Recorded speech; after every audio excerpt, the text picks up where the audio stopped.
warahmatullahi wabarakatuh. Alhamdulillah wassalatu wassalamu ala rasulillah wa ala alihi wa sahbihi ajmain. Kaifa haluk teman-teman kelas 4.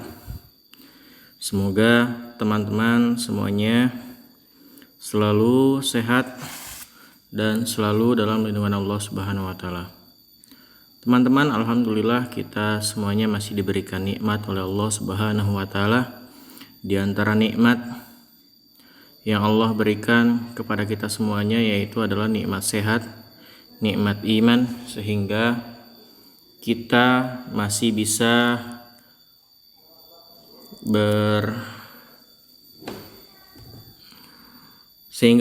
bisa melaksanakan aktivitas sebagaimana biasanya. Semoga teman-teman semuanya sampai saat ini diberikan kesabaran oleh Allah Subhanahu wa taala untuk menghadapi masa-masa saat ini. Baik teman-teman, pada kesempatan hari ini kita akan membahas tentang hikmah diutusnya para rasul. Baik, sebelumnya kita baca dulu tentang keterkaitan tema dengan materi. Teman-teman, Allah Subhanahu wa taala takdirkan dalam kehidupan kita saat ini dengan diutusnya seorang rasul bagi tiap-tiap umat sebagai pembawa kabar gembira dan peringatan bagi manusia. Jadi di antara tugas rasul kepada umatnya adalah memberikan kabar gembira dan juga memberikan sebuah peringatan bagi kita. Itu diantara hikmah diutus seorang rasul oleh Allah Subhanahu wa taala. Dengan diutusnya seorang rasul, kita bisa mempelajari tentang banyak hal. Di antaranya adalah tentang adab kepada orang tua. Rasul memiliki orang tua. Bagaimana cara mereka beradab kepada orang tuanya? Itu dicontohkan dan kita wajib mencontoh apa yang Rasulullah SAW kerjakan dan Rasulullah SAW perintahkan, baik itu beradab kepada orang tua, beradab kepada teman, kepada tetangga, dan terutama tentang ibadah yang baik kepada Allah Subhanahu wa taala. Agar kenapa? Agar kita tidak tersesat dan juga agar kita diterima oleh Allah Subhanahu wa taala ibadahnya. Kita berusaha beramal untuk mencari keridhaan Allah agar dapat rahmatnya dan masuk surga Allah Subhanahu wa taala. Baik, kita lanjut ke materi kita yaitu tentang hikmah diutus para rasul. Di sini tidak banyak yang saya sampaikan, hanya 3 poin saja. Mudah-mudahan mudah untuk teman-teman pahami ya.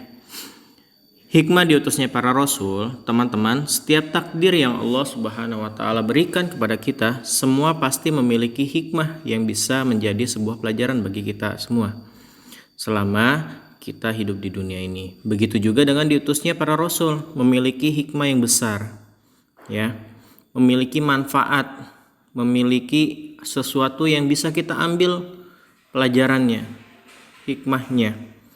Di antaranya hikmah diutusnya para rasul yang pertama adalah Allah Subhanahu wa taala mengutus para rasul untuk mengenalkan kepada manusia tentang sesembahan yang hak ya. Tentang sesembahan yang hak. Jadi setiap rasul yang diutus oleh Allah Subhanahu wa taala itu mengajarkan kita tentang sesembahan yang hak. Juga untuk menyeru mereka agar hanya beribadah kepada Allah Subhanahu wa taala semata dan tidak menyekutukannya dengan yang lain. Jadi hikmah yang pertama ini adalah memberitahukan kita semuanya diberitahukan oleh para rasul bahwasanya sesembahan yang hak itu hanya satu, yaitu Allah Subhanahu wa taala. Walaupun di dunia ini banyak orang yang beranggapan bahwasanya Tuhan itu banyak. Ada yang memiliki Tuhannya 3, ada yang memiliki Tuhannya hewan, ada juga yang patung dianggap sebagai Tuhan mereka, matahari dianggap sebagai Tuhan mereka. Dengan diutusnya para rasul ini, para rasul menginformasikan kepada kita, memberitahukan kepada kita bahwasanya dari semua Tuhan yang manusia anggap tersebut hanya satu yang hak, dan hanya satu yang boleh kita ibadahi. Tidak boleh disekutukan dengan sesuatu yang lain pun. Yaitu apa? Yaitu Allah Subhanahu wa taala, Tuhan yang nomor satu dan tidak ada Tuhan yang lain untuk disembah bagi kita umat muslim. Dan setiap rasul yang diutus pasti membawa informasi seperti ini, yaitu tentang tauhid, ibadah hanya kepada Allah Subhanahu wa taala saja. Tidak boleh beribadah kepada Tuhan-Tuhan yang lainnya. Itu yang pertama. Kemudian yang kedua adalah Allah Subhanahu wa taala mengutus para rasul untuk menegakkan agama serta melarang mereka berpecah belah tentang Allah Subhanahu wa taala berfirman dalam surat Asy-Syura ayat ke-13. Jadi dalam surat ini Allah berfirman yang artinya Dia telah mensyariatkan bagimu tentang agama apa yang telah diwasiatkannya kepada Nuh dan apa yang telah kami wahyukan kepadamu dan apa yang telah kami wasiatkan kepada Ibrahim, Musa dan Isa, yaitu tegakkanlah agama dan janganlah kamu terpecah belah tentangnya. Jadi Allah Subhanahu wa taala mengutus para rasul untuk menegakkan agama. Agama mana? Agama siapa? Agama Allah Subhanahu wa taala, yaitu agama Islam, serta melarang mereka untuk terpecah belah. Ya, kita dilarang untuk berpecah belah dalam agama Islam ini. Walaupun nanti di akhir zaman akan ada Islam itu akan terbagi atas 73 golongan, kalau saya tidak salah ya. 73 golongan. Dari 73 itu hanya satu yang selamat, yaitu dia Ahlus Sunnah wal Jamaah, yang mereka tidak terpecah belah oleh segala macamnya dan mereka hanya beribadah sesuai dengan apa yang Rasulullah SAW ajarkan. Seperti itu. Jadi yang kedua adalah Rasul. Hikmah diutusnya para Rasul adalah untuk menegakkan agama yang Allah Subhanahu wa taala berikan kepada kita, serta melarang kita sebagai manusia, sebagai umat untuk terpecah belah dari agama Islam tersebut.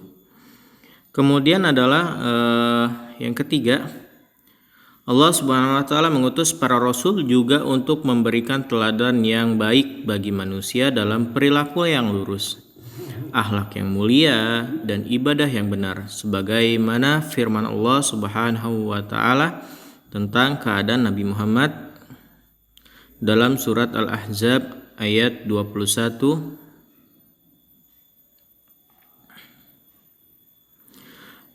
A'udzu billahi minasyaitonir rajim. Laqad kana lakum fi Rasulillahi uswatun hasanah liman kana yarjullaha wal yaumil akhir wa dzakarallahu katsiran. Yang artinya adalah sesungguhnya telah ada pada diri Rasulullah sallallahu alaihi wasallam itu suri tauladan yang baik bagimu, yaitu bagi orang yang mengharapkan rahmat Allah Subhanahu wa taala dan kedatangan hari kiamat, dan dia banyak menyebut Allah Subhanahu wa taala. Jadi hikmah yang ketiga adalah untuk memberikan teladan. Rasul diutus kepada kita umat muslim adalah sebagai memberikan kita sebuah tauladan yang baik bagi kita. Bagaimana tauladan yang baik? Di antaranya seperti yang tadi disampaikan tentang keterkaitan tema ya. Rasulullah Shallallahu Alaihi Wasallam mengajarkan kita tentang adab kita terhadap orang tua. Bagaimana? Ada hadis yang mengatakan bahwasanya kita dilarang untuk mengatakan saja kepada ibu kita. Jangankan memukul, berkata saja ketika orang tua kita, ketika ibu kita meminta tolong, kemudian kita bilang maka dari kata tersebut itu ancamannya adalah neraka. Ya, jangan sampai kita berbuat seperti itu kepada orang tua kita. Kemudian juga terhadap teman-teman kita. Ada hadis yang mengatakan la yadkhulul jannata. Mohon maaf. Ada hadis yang mengatakan bahwasanya kita itu harus saling mengasihi, saling sayang terhadap tetangga kita, terhadap orang lain. Itu diantara adab-adab yang Rasulullah SAW ajarkan kepada kita. Contoh perilaku, contoh sikap Rasulullah SAW yang ajarkan kepada kita. Dan contoh-contoh tersebut adalah contoh-contoh yang baik. Seperti yang terdapat dalam surat Al-Ahzab ini. Jadi di dalam diri Rasulullah SAW adalah terdapat suri tauladan yang baik, contoh kehidupan yang baik. Bagaimana kita harus menjalankan hidup ini selama di dunia ini, bagaimanakah yang baik agar kita nanti kelak di akhirat kita terhindar dari api neraka jahanam. Rasulullah SAW sudah mengajarkan hal tersebut. Baik, itu materi yang Ustadz sampaikan teman-teman. Selanjutnya adalah tugas ya.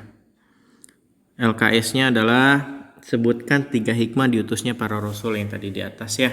Teman-teman hanya tinggal mengulang kembali, membaca apa saja sih tugas-tugasnya, apa saja sih hikmahnya diutus para rasul tersebut, tadi sudah Ustaz jawabkan.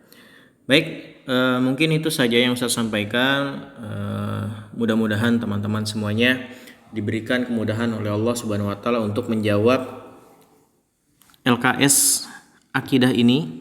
Kemudian juga di sini ada pesan dari Ustadz, yaitu jangan tunda pekerjaanmu sampai besok sementara kau bisa mengerjakannya hari ini. Jadi jangan sampai ketika kita mendapatkan tugas kita tunda-tunda, besok aja ah. Karena kenapa? Karena hal tersebut bisa membuat kita repot nantinya di akhir. Terlebih lagi deadline hari Minggu sudah selesai, sedangkan dari hari Senin sudah diberikan tugasnya dan sudah bisa selesai hari Senin. Tapi kita menunda sehingga menumpuk pekerjaan kita pada hari Sabtu, sedangkan hari Minggu sudah selesai. Itu akan membuat kita susah. Jadi selama kita bisa mengerjakannya hari ini, kita kerjakan. Jangan sampai kita tunda untuk besoknya. Baik teman-teman, itu saja yang Ustadz sampaikan. Mohon maaf kalau ada kesalahan dari Ustadz dalam penyampaian.